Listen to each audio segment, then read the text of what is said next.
Thinking Aloud.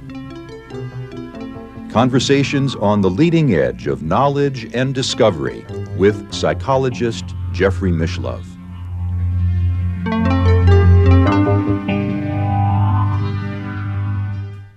Hello, I'm Jeffrey Mishlove. Today we'll be exploring the practice of firewalking. With me is Dr. James McClenon, a sociologist and clinical social worker, former professor of sociology. He is the author of a number of books, including Deviant Science, the Case of Parapsychology. The Entity Letters is a sociologist on the trail of a supernatural mystery. Wondrous Healing, Shamanism, Human Evolution and the Origin of Religion, and Wondrous Events, Foundations of Religious Belief. This is once again a Skype interview, so now I'm going to switch over to the Skype channel. Welcome again, Jim. It's a pleasure to be with you once more and to talk about firewalking, which is a very intriguing subject. You did a great deal of firewalking in Asia, where it's a practice sort of indigenous to those cultures. How did you get started as a firewalker?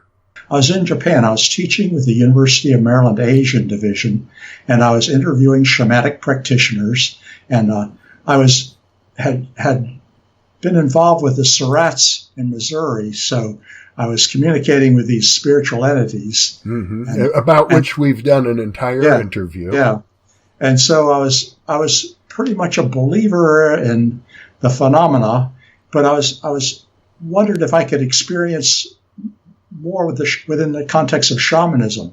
And shamanism all over the world is connected to pain immunity feats and heat immunity feats. So I noticed that in Japan, north of Tokyo, not Takao, they do an annual firewalking ritual.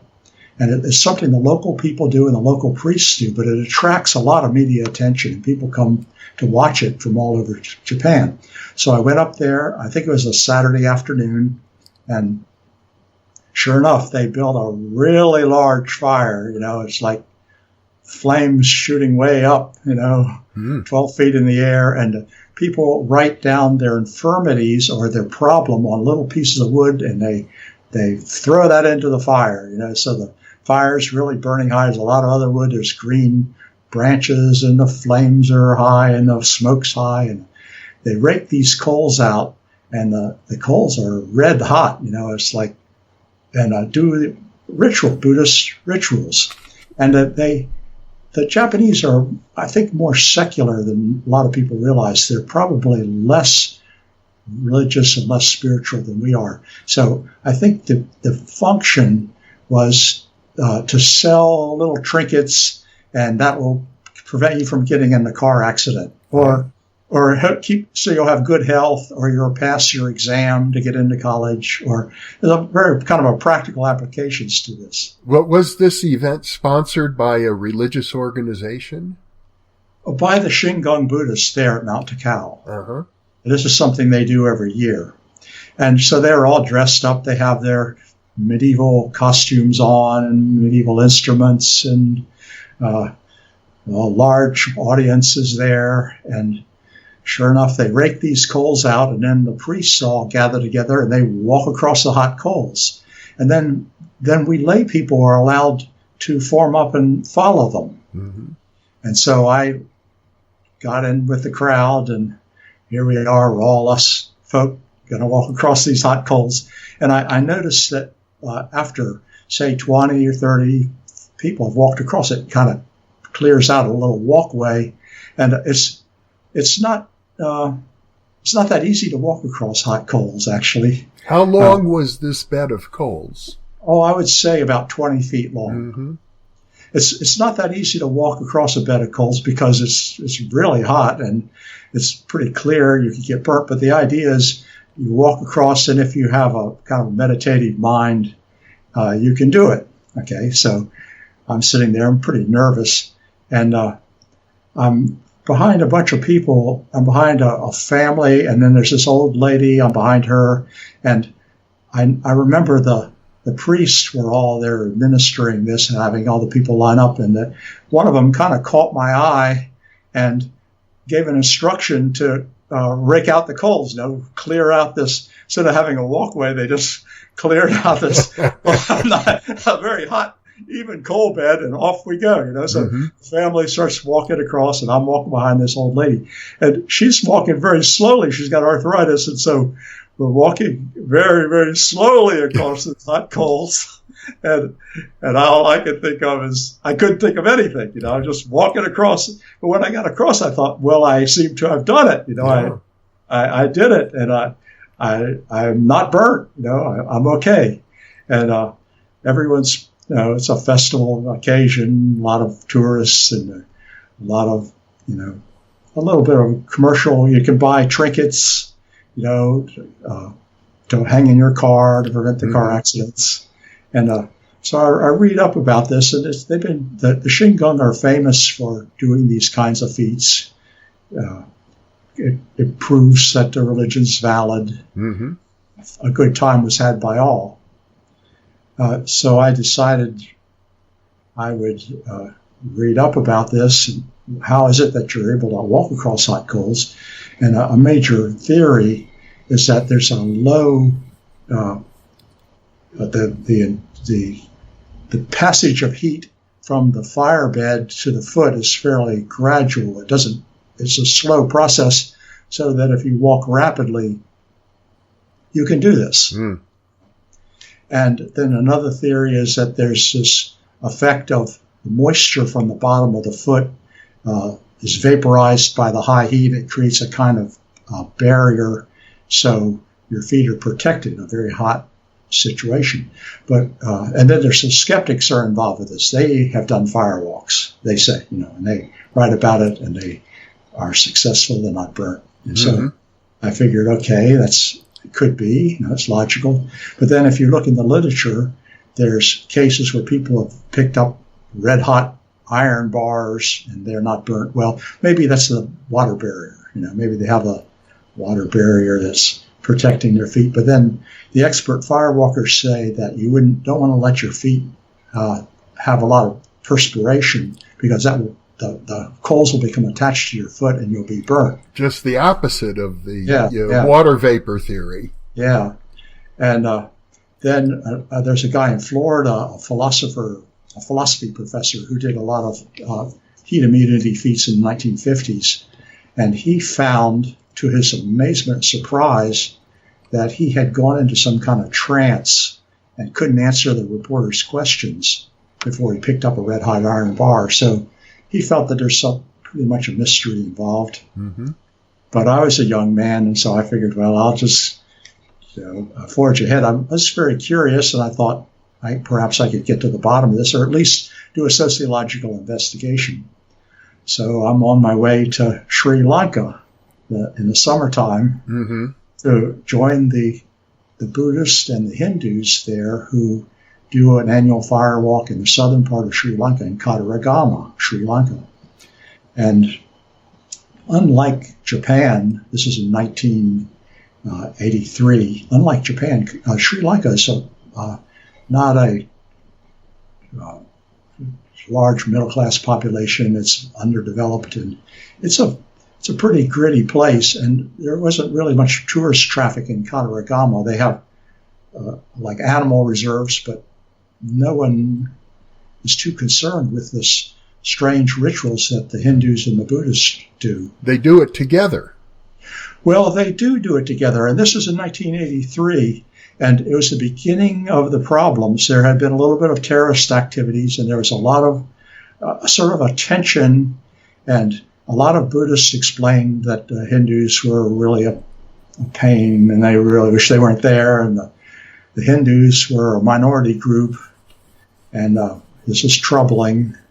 But yes, they did do it together, and so I arrive, and I get myself a place to stay, and I'm starting to hang out with people, and it's kind of a local guru, a Hindu I guess you might call him a swami or a holy man, kind of took me under his wing, and he was explaining to me, you need to get a mantra, and you need to, this is a serious thing. The fire is very, very hot, And I explained, I said, I meditate and I have a mantra, and I figure whatever's going to protect everyone else can protect me. Mm. And he felt that might be okay. We'll find out. Uh-huh. And then he's got a kind of extended family, and I hang out with his. I was trying to do a kind of a sociological investigation, and this young man I befriend this young man, and he's got his family with infant children, and this sadhu is his father, he says, but then it turns out he's got 2 or 3 other fathers. So it turns out in this culture you have more than one father, so it's not just a family. It takes more than a community to raise a child. It takes an extended family. Mm. So we're going together and hanging out with the holy man, and he's telling me that to really understand what you need to do is go on a spiritual out-of-body experience to underneath the Himalaya mountains, and that's where the real gurus gather. Mm. And so I'm falling into something that's way, way, this isn't Kansas anymore, and the guy wants me, and I'm a sociologist, so I'm taking notes all the time. Everything he says I write down, and he's telling me that you got to get these special mushrooms, and you prepare them, and you mix it with marijuana, ganja, and you take one of these every day, and then you'll be set, and you can go underneath the Himalayas. And I was saying, I just want to walk across the hot coals. Well, okay, you can do that too, That's just he was in charge of the firewalking for a number of years, so he felt he was an expert, but now he's, someone else is doing that. Well, so you have to take vows. You have to not eat meat, not lie, not have sex, lead a very virtuous life for a week ahead of time. Mm-hmm. And I was taking part in the festival activities. Us firewalkers had a little special clothing. We had red sashes, and we were doing kind of parades. And there was some heavy-duty religious people there. They were going into trance and putting hooks through their back and hanging from scaffolds, and the spirits were talking to them. And the Hindus were telling me that the Lord Murugan was the one that was what the ritual was all about. And the Buddhists were saying, the Buddha had reincarnations in the past where he was Hindu, so it's okay, And the sadhu's telling me that we're all one. Mm-hmm. All the names are one name, And away we go. We do a long, long visiting of temples in the afternoon, and then finally around 12:30 in the afternoon, I start building this fire, which is about as hot as you can get a fire. I mean, we're talking about a lot of lumber, very, very hot fire, raking out the coals very evenly. They're pounded down. They're very flat. And we line up, and there's kind of it's a religious exercise, but there's a crowd. And people are all in their religious clothing and everything. And I was dressed up like a Sri Lankan myself, and I was a celebrity because I was going to be a Westerner. And as far as I can tell, I was the first Westerner who had ever done this. Mm. So off we go. And they wanted me to have a special, leaves on my head. And, the Buddhists wanted me, the Hindus everyone wanted me to be with them. But I figured, I was trusting in the skeptics, the skeptical position. If you walk evenly, you got low thermal conductivity, you walk across the coals, maybe this moisture will protect you, And you'd had a successful experience already. Yes, I had done it before, but the fire hadn't been quite as hot. And I felt more comfortable with the Japanese.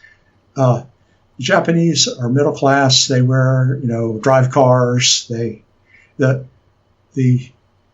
My friends were mostly Tamil Hindus, and a lot of them went through their whole life barefoot, and I certainly hadn't done that, and it seemed like their feet would be tougher than mine. Yeah. But they had befriended me. I was pretty much hanging out with Jonathan, was the guy's name, hanging out with him every day, and it's a hand-to-mouth existence. You don't always have enough to eat. So this idea is, if you can put hooks in the back and hang from a scaffold and just the pain doesn't matter, if you can walk on hot coals, then you can do this. You can get through life. Life is not easy, and this is going to be a demonstration of that. So I walked across, and the first step was very painful, and I walked pretty fast. I walked as fast as I could. I got off the end and felt a great sense of relief. And the Buddhists got a hold of me, and they wanted me to take me to the Buddhist temple, because we had a lot of rituals we had to do. We went and did, got blessed in the Buddhist temple. And the Hindus wanted me. We went to the Hindu temple. They have many, many temples. Lord Murugan, Lord Shiva. We're all standing around with my new pals. I'm a holy man myself now, except my feet are tingling pretty violently, and I'm saying to someone, my feet are really tingling. He says, oh yeah, that's part of it. And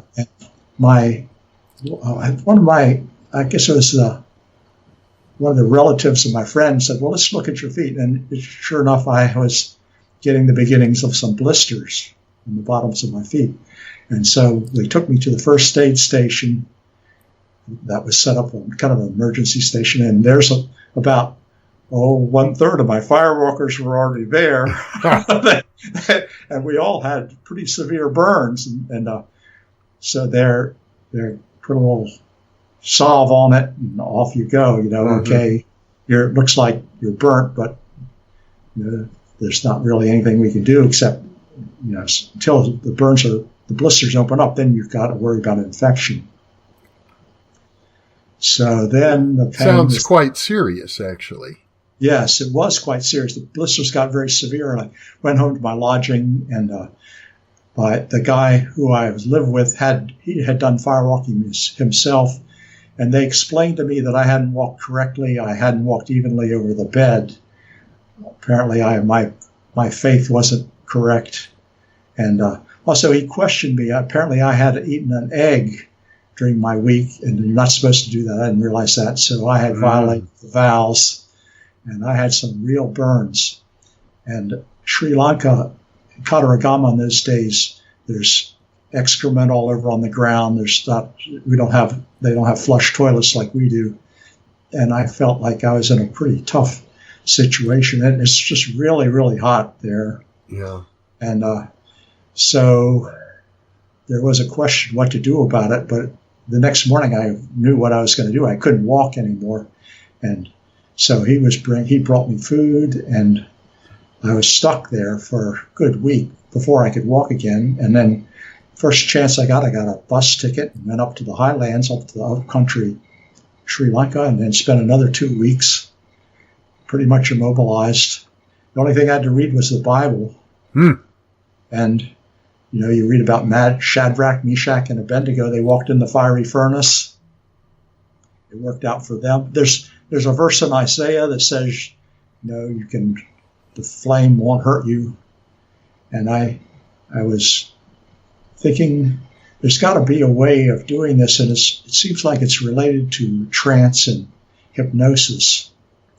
And I'm not going to quit, just because I'm burnt one time. So pretty severely. It sounds like it took a good 3 weeks to recover. Yes, it was very severe. It left real scars, and I took photographs. And the scars are consistent with the idea that I pushed forward. I walked over the flame bed, and that's not good. Was that you in that picture? I don't know that I've never really shared this picture of me with anyone, but yeah, I'm there. I'm dressed up I've got my Sri Lankan clothes on and everything. Yeah. Walking across with my red sash. But people were pretty proud of me. and felt that I was some kind of some deity. Oh, they explained to me that a lot of people were hurt much worse than I, and I had accomplished really a wonderful feat, and I hadn't fallen down and died. People had been killed actually trying to cross the coal bed. Oh my! If you fall down, then you will definitely, you could be burned on a large area of your body, and then that would be it. And some people jump off to the side, and they warned me not ever to do that. That I was under the thinking that if I just walked to the end, I'd be okay. But it wasn't pretty uncool. And even back in for the rest of my visit in Sri Lanka, it was kind of a magical time because I kept encountering fellow firewalkers. Even though I was hundreds of miles away from Kataragama, I'd meet them, and they had been burnt too. And they told me this has been kind of a bad year. The fire was extra hot. They told me that some years it had been so hot everyone was afraid, and that Lord Murugan had appeared and walked the opposite direction over the coal bed, and then everyone else had walked safely that year. So we have a little bit of magical things going on, but I had this Western orientation. I wanted to get to the bottom of this, try to figure out what's going on. So I gather from your book that in this instance, maybe about 2/3 of the firewalkers were able to pass through the coals safely, and about 1/3 got burned. Yeah, and some of them did a very wonderful task. There was a young, I think it was a young girl, and she was carrying a coconut on her head and walked very, very gracefully and gradually over the coal bed. And the coal bed was very, very hot. You could not approach it. It was so hot. You couldn't get really near to it very easily. So that was that. I got out of there, and I recovered and got back to started teaching back in my college classes and reading as much as I could. And I tried to go to another place in Japan, but missed it out. I didn't catch exactly the right time, so I didn't get another chance. The next year, I went back to Mount Takao and did another firewalk there, and that was no problem. They didn't rake out the coal, so I just walked over the hot ashes, no problem. But I noticed the monks all walked over the hot coals to start off, so it was clear to me that it was certainly something possible. Well, so a few years later, I was in Okinawa, and I decided I was just going to do it myself. And I had some Okinawan friends who were interested in this, and I was practicing meditation very consistently, and they were interested in that too. And so I built my own fire bed, and I got a fire temperature monitor, which was calibrated so it could measure the firebed temperature. And I started out building a firebed that wasn't really so hot. It was above maybe 400, 500 degrees Fahrenheit on the surface. And then I had these monitors that I glued to the bottoms of my feet, and they would change color if they reached a certain temperature. So I had monitors around 200, 210, 220, 230, all the way up to around 400 degrees. And I had glued first I glued them on the bottom of my feet, and then tried to do this firewalking thing, and they all came off. The heat was so hot that the glue gave out. So I had to use super glue.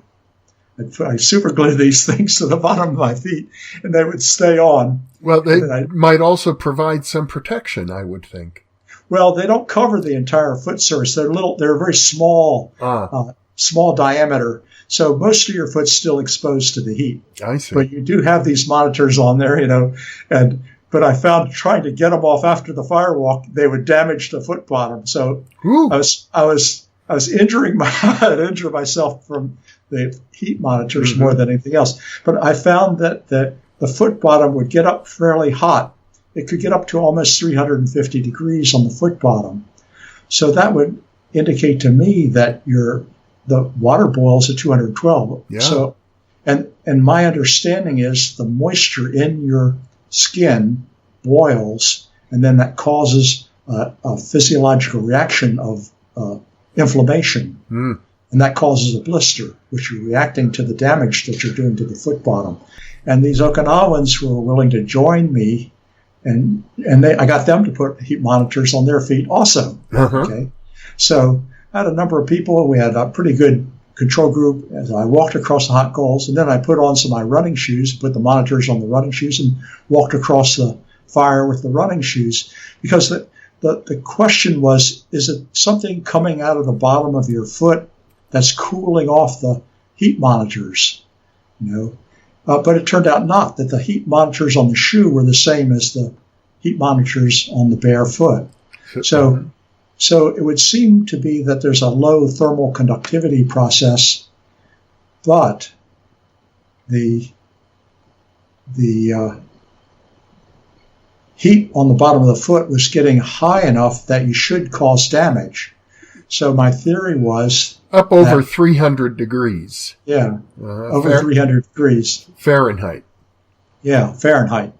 So I was thinking, and also you could feel pain. You could feel an accumulative effect. If you walk twice, it's twice as bad as you could feel twice the effect of once, and 3 times you're exposing yourself to more and more damage on the bottom of your foot, was my observation. Mm-hmm. So I was thinking that I was doing hypnotic suggestion and telling myself and telling other people that we were going to walk across the hot coals and that we would not be damaged.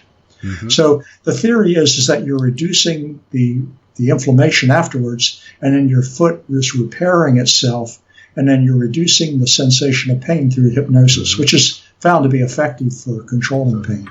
Now, as I recall from your book, you made a point to saying you were really quite frightened, but you were hiding your fear from the other people.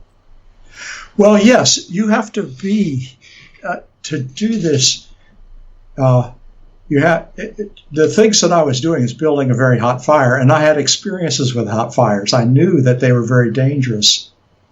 And I had started communicating with other firewalkers in the United States. It was kind of a fad in the U.S., and many of them have been burnt. They told me not to worry. Okay, you were burnt, so have we, they basically said. And no one's quite certain what factors cause susceptibility to this. Now, there have been sociological studies, and they have passed out questionnaires to firewalkers before they firewalk and then measured the response afterwards.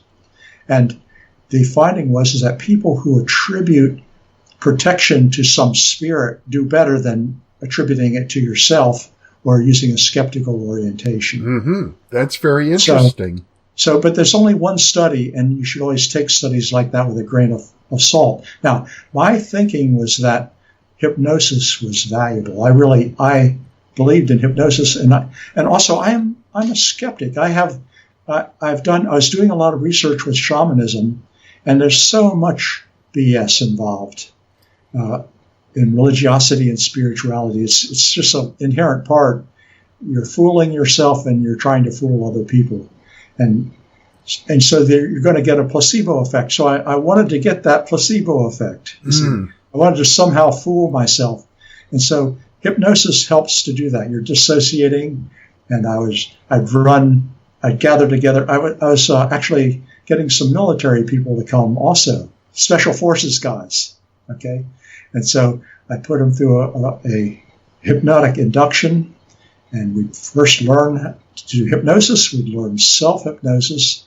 And then I'd give special suggestions. And I'd say to them, you're going to see me walk across the coal bed. And when you see me do it, you'll know that you can do it safely. And you'll walk gracefully and evenly across the coal bed. And so, you not expose yourself to the really hot coals underneath. You walk across the surface. Everything's going to be okay. So I'd say that again and again. Now, my ex-wife at the time, she was with me, and she was afraid to do this and didn't want to do it. But one time with these special forces guys, I walked across, I turned around, and she had followed me. And I said, why did you do that? And she said, well, you said I would be able to do it. So I did. And she did, no problem. Yeah. No walk across. Now, the special forces guys had a gung-ho attitude, and some of them would walk multiple times. And one guy, I think he got some slight burns. 3 times were a little bit too much for him. Yeah. So it's not like this is a paranormal phenomena, but it is a marvelous and difficult phenomenon. It's something unusual, and it requires some kind of mind-body interaction. Well, there may be some examples that really are paranormal. If you look at the historical record, D.D. Home was said to be able to put a hot coal right in his mouth. Oh, many, many examples of that. Now, the putting a coal in your mouth that's part of a magic trick. You put the coal in your mouth, and then the water gives you protection. I've been told this. I didn't do it myself. Yeah, I've been told this, but that is a part of it. And you can bite onto the coal and not suffer damage. But in the literature, there's a lot of stories of people holding hot coals in their hands, holding hot clothes in their clothing, and people have entered into very flame-filled environments, and their clothing is totally undamaged. And there's not even a smell of flame on the clothing. So yeah, that was what I was doing, is gathering narratives, and I gathered a lot of folklore stories. And in North Carolina, later on, I was collecting stories in North Carolina for my students would collect stories. There's people who would treat burns, and they would use the Bible and a kind of self-hypnosis. And there's many, many magical stories which exceed normal explanation. Mm-hmm. But it seems related to hypnosis. That's just my observation. So when you were doing this in Okinawa, the people who you were working with, I gather you mentioned special forces, were not natives, I guess, or was it a mixture? First I did it by myself. Then I did it with my Okinawan friends. Then I branched out with military people. So you became a firewalking guru. I was a firewalking instructor, and then I came back to the United States, and I did it with some firewalking people. I was just a participant in their firewalking exercises. So I wanted to interview other participants, and I wanted to see what they were doing. And then I also did it on my own in the United States with the monitors, just to see how hot I could get the fire and what they would register at the very highest temperatures. And I had hoped to hook up with a medical doctor and do valid research. That was my objective, but I could not hook up with the Parapsychological Association wasn't willing to let me present my research there because they were excited. They were more interested in other things, and So I basically just kind of gave up. It's too much off the edge. Well, I would imagine that any kind of university sponsorship would be impossible because of the hazards. Yeah, it would take a pretty heavy-duty human relations review board or whatever, because you're putting yourself at risk. That's for sure. It's a dangerous. But as a sociologist now, and a person approaching this from a skeptical perspective, it must have been unusual for all of a sudden, here you are, a man who was once badly burnt through firewalking, and now you've become a guru. Yes, I wish.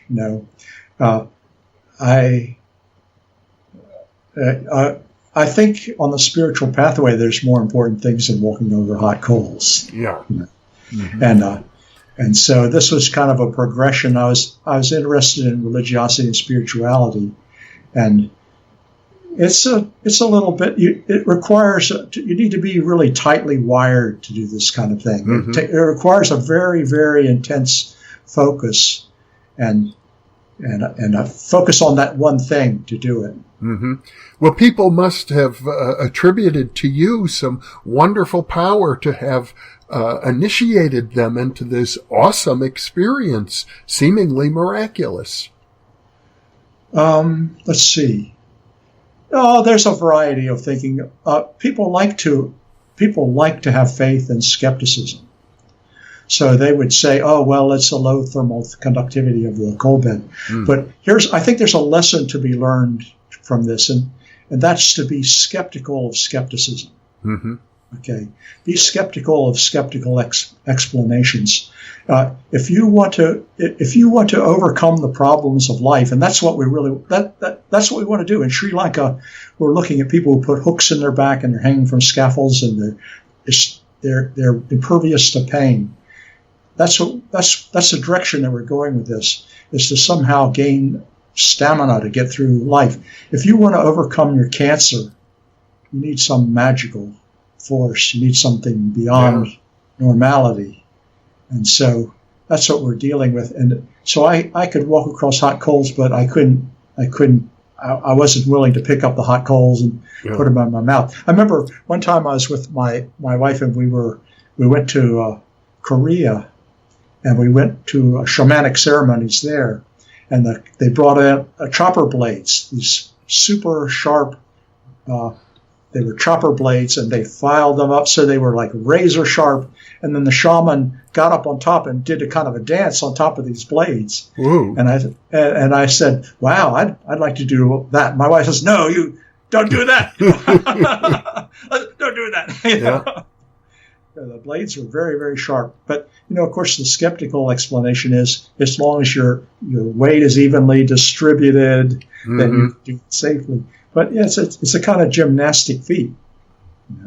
And it's parallel to like super weightlifting. Shamans can lift a real heavy weight, or pain immunity. They'll put skewers through their cheeks and through their tongue. Mm-hmm. They're impervious to pain. And so it's a show, it's a demonstration, and it needs to be hooked in. It's hooked into some other ideology. And so in America, we have this new age idea, if I can walk on coal, if I can walk on hot coals, I can do anything. Mm-hmm. But you can't. But in these cultures, don't fool yourself. Yeah. I imagine for many of these people, it was thought of as a demonstration of their religious faith. Yes, it was a proof. It was a proof.